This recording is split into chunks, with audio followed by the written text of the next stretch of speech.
그리고 아버지 어머니께서 살아계신다면 목숨을 다해 효도하십시오.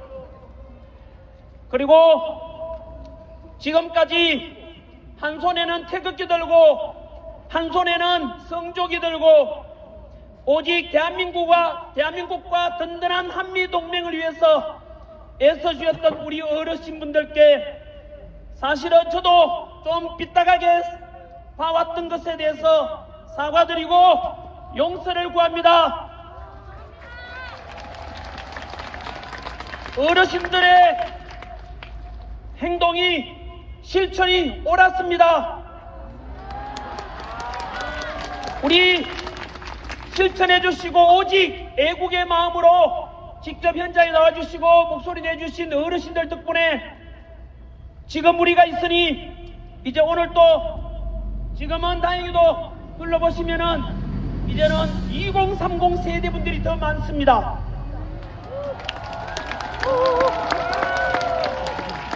어르신들 보시기에는 아직 어리고 뭐 잘 모를 것 같지만은 그래도 우리 2030 세대 이 자리에 나오는 거 보면 대견스럽지 않습니까? 잘해낼 겁니다. 한번 믿어봐 주십시오. 이제 21세기 첨단 디지털 시대에 좌파 우파를 넘고 진보 보수를 넘어서 보다 더 합리적이고 공정하고 상식이 존중되는 멋진 대한민국을 우리 2030 세대들이 만들어갈 것이라 믿어보겠습니다. 이번에는 우리 어르신들께서 미래를 이끌어가고 대한민국의 새로운 주인이 될 2030 세대들의 용기와 격려를 위해 박수를 한번 쳐주십시오.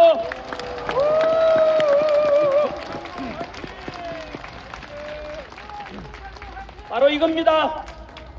이번 비상계엄을 계기로 국민들이 깨어나고 정치가 얼마나 우리 생활에 모든 곳에 중요한 영향을 미치며 민주주의가 얼마나 중요한 것인지 깨닫게 되어 이제 앞으로는 좌우의 갈등을 넘고 지역 갈등을 넘고 세대 간 갈등을 넘고 남녀 간의 갈등을 넘고 노사 간의 갈등을 넘어 우리 모든 대한민국 국민들은 하나가 되어야 합니다. 나아가 남북 평화 통일을 이루고 한반도 한민족 모두가 하나 되어 서로 통합하고 서로 존중하고 보다 더 풍요롭고 행복한 21세기 선진 통일 대한민국을 만들어가야 되지 않겠습니까? 맞습니다. 그리고 45년 광복 이후 이렇게 가장 가난했던 나라에서 전 세계 국력 6위의 선진 자유민주주의를 실현하기까지는 훌륭한 지도자와 동시에 독재에 맞서서 싸웠던 민주화를 이루어낸 많은 민주화에 기여하신 분들께도 감사하는 마음을 가져야 될 것입니다. 저는 이승만 대통령을 존경합니다. 그리고 박정희 대통령, 김영삼 대통령, 김대중 대통령, 노무현 대통령도 모두 존경합니다. 지금까지 우리는 이승만 대통령을 존경한다고 하면 우파라고 하고 이승만을 독재자라고 하면 좌파로 편가르게 하고 그래서 상대방을 싸잡아서 공격했는데 이제 우리 2030 세대들은 이런 기성세대가 만들어 놓은 편협된 역사관을 극복해야만 합니다. 이승만 대통령은 독재 위한 개헌과 3.15 부정선거 등의 과오도 있었습니다. 하지만 광복과 6.25 전쟁의 그 혼란 속에서 농지개혁을 통해서 소작농들에게 땅을 가질 수 있도록 해주셨고 북한 공산당을 막아내고 한미 상호방위 조약을 통해 주한미군의 주둔 약속을 받은 덕분에 튼튼한 안보의 토대를 위해서 우리는 지난 70여 년간 전쟁 없는 나라에 살 수 있었던 것입니다. 이렇게 역사는 시대 정신에 입각해서 공, 과를 균형되게 볼 수 있는 안목이 필요한 것입니다. 박정희 대통령 역시 유신 독재의 과오도 있었지만 경제 성장의 1등 공신인 것은 아무도 부인할 수 없을 것입니다. 또한 일평생 민주화 운동을 위해서 헌신하신 김영삼, 김대중 전 대통령 역시 우리는 그분들께도 역시 감사하는 마음을 가져야 할 것입니다. 진보 세력의 지지를 받아서 당선되었지만 지지자들로부터 욕먹어가면서도 한미 FTA를 체결해냈고 미국의 요청을 받고 이라크 자이툰 부대 파병을 실행하면서 확고한 한미 동맹을 다지게 했던 이런 노무현 대통령의 평가도 높이 평가되어야 할 것입니다. 이제야 밝힙니다만 저는 노무현을 사랑하는 모임 노사모 출신입니다. 노무현 대통령이 가장 심혈을 기울이며 이루고자 했던 것이 무엇인지 아십니까? 바로 동서통합, 국민통합이었습니다. 이런 노무현 정신을 또 이어받아서 이제는 남북평화 통일을 통해 남북통합까지 이루고 나아가 세계 평화와 화합에도 우리가 모두 기여해야 할 것입니다. 정치에 한 발 떨어져 있던 전한길이 왜 이렇게 직접 집회에 나오게 된지 아십니까? 지난 12월 3일 비상계엄이 선포되었을 때 저는 비상계엄은 미친 짓이다. 21세기 선진 대한민국에서 무슨 비상계엄이냐고 비판하는 영상도 올렸습니다. 하지만 탄핵 정국 50여일을 지나면서 몰랐던 사실들이 많이 드러났습니다. 도대체 왜 대통령이 비상계엄을 선포했는지 그 이유와 전후 과정을 통해서 실체를 알게 되었습니다. 우리 현대사에서 거대 야당의 입법 폭주와 함께 무려 29차례의 탄핵으로 결국 대통령도 탄핵되고 국무총리도 탄핵되고 범죄자를 수사하겠다는 중앙지검장과 검찰도 탄핵시켰고 부정을 감시하는 감사원장도 탄핵. 결국 지금 대한민국은 안보 책임자인 국방부 장관도 없고 치안과 안전 책임자인 행안부 장관과 경찰청장도 없습니다.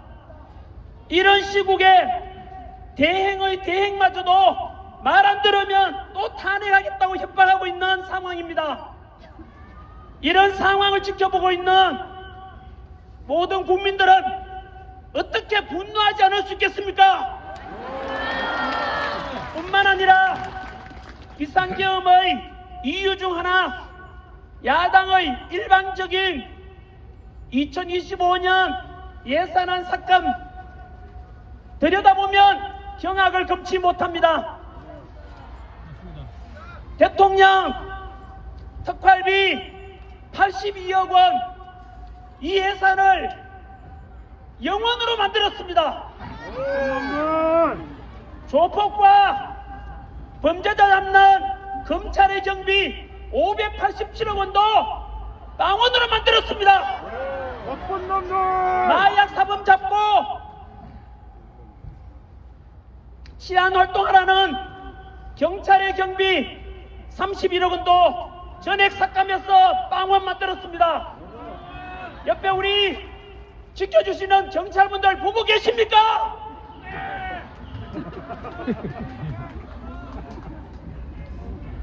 청년 일자리 지원과 육성 예산 15억 원마저도 삭감하고 더 충격적인 것은 요즘 병장 급여 인상으로 상대적으로 직업군인 사기가 너무 바닥인데, 그래서 편성한 초급 간부의 처우 개선 예산 141억 원도 삭감했습니다. 이런 것을 보면서 과연 야당은 예산 삭감한 이유가 진정으로 국민을 위한 것이 맞습니까? 아니, 이렇게 대통령 경비 82억 원 전액을 삭감해서 빵원으로 만들어버린다는 것은, 가정으로 치면 돈 하나도 안 주고 집안 살림 살아라, 그것도 살기 싫으면 그냥 집 나가라는 것과 무엇이 다르겠습니까? 대통령도 우리 국민이 뽑은 대표입니다.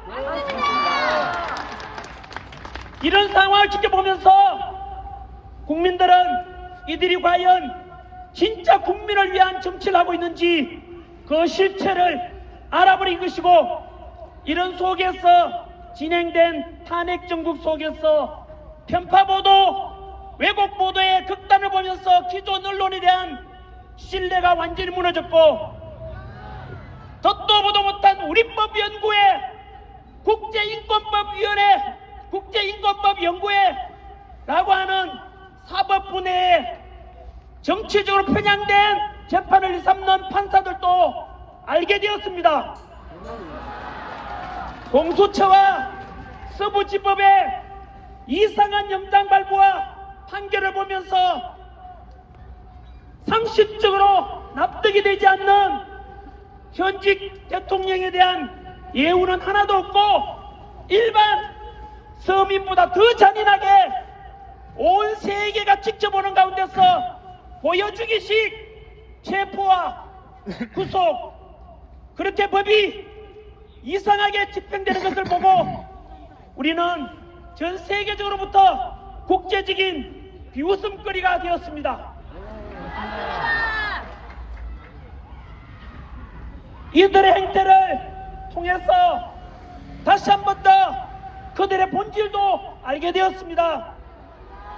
그들은 공정한 법 집행보다는 오직 자신들의 이익을 위한다는 것을 알게 되었고, 그 와중에 다들 아시다시피 용산 대통령 관저 체포가 진행될 때 관저 밖에는 양쪽 시민들이 극단적으로 대치하고 있었고, 관저 입구에는 공수처 지시를 받은 경찰과 경호처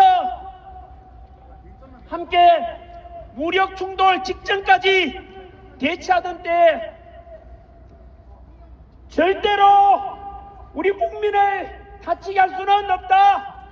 경찰도 경호처도 모두 우리 소중한 우리 국민인데 차라리 내가 잡혀가겠다, 이렇게 윤석열 대통령께서는 본인 스스로 희생을 선택했습니다. 맞습니다. 저는 그때서야 진정으로 누가 대한민국을 사랑하는 사람인지, 누가 더 국민을 진정으로 사랑하고 있는지, 누가 더 스스로도 희생하려고 하는지 정확히 진실을 알게 되었습니다. 맞습니다. 대통령께서 우리를 사랑한다면 우리 역시 사랑으로, 대통령에 대한 사랑으로 보답해야 되지 않겠습니까? 맞습니다.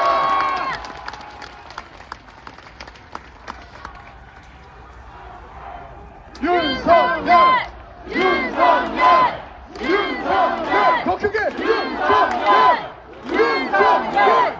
윤석열! 윤석열! 윤석열! 윤석열! 우리 갇혀 계신 윤석열 대한민국 대통령님을 사랑하고 응원하는 목소리 들리십니까? 윤석열 대통령님 힘내십시오. 우리가 있습니다. 대한민국 모든 국민들이 윤석열 대통령을 응원합니다.